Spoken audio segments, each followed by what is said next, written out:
Scott Elsie with Gulf to Bay. Today I'm going to show you how I install my twin power poles on my Robalo 246 Cayman.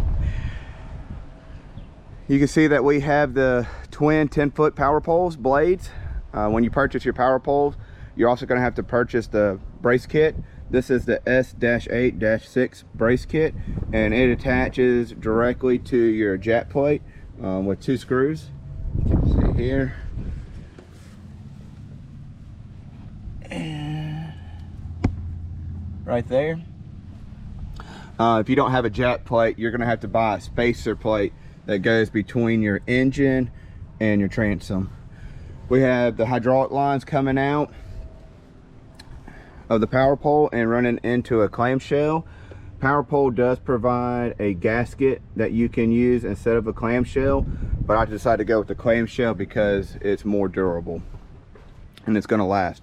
One thing that you have to take note is when putting on this cover, there's not a lot of space between your swim bracket and the screw there, and so you have to use a wrench like this to kind of get it, or if you have a really short screwdriver, that will work too, but I didn't really have a short screwdriver, but this worked really well.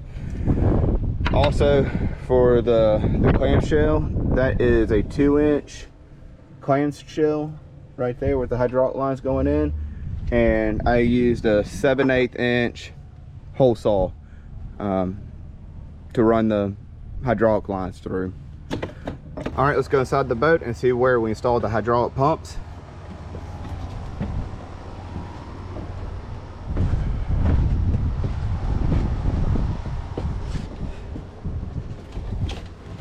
We can see that we have our hydraulic pumps installed in their relative location, port and starboard. You can also see the gasket that PowerPole provides if you decide not to use the clamshell. It's kind of preference if which one you decide to use. I like the clamshell better because I know it's going to last longer, and I was also able to put marine sealant inside there to keep any water coming through. The PowerPole also comes with a dash mount and a lanyard. And you can see I just accidentally hit the PowerPole button in my pocket and both of them deployed. Here is the dash mount, and I didn't use screws. I didn't want to put screws in there for having to change the batteries, or if I ever want to get a new remote control. I just used double-sided tape. It holds really good, and it never came off on my other boat either, so this is the way I like to put mine on my dash. And if I ever want to move it, if I'm like, well, I don't like it in this location, I want to move it here, or if I want to move it up top, I can do that without having any holes in my console. All right, let's bring the power poles up. If your power poles don't come up at exactly the same time, don't worry about it. The more times that you cycle through it in deeper water and shallower water, they'll become more in sync. But one of the big things that you have to do also on your Sea Monster app is label each power pole as port and starboard. So when you switch on your console controller, you can actually change to let down just one. Let's see here, and see how the other one stays up. Let's go back, let's put that one up.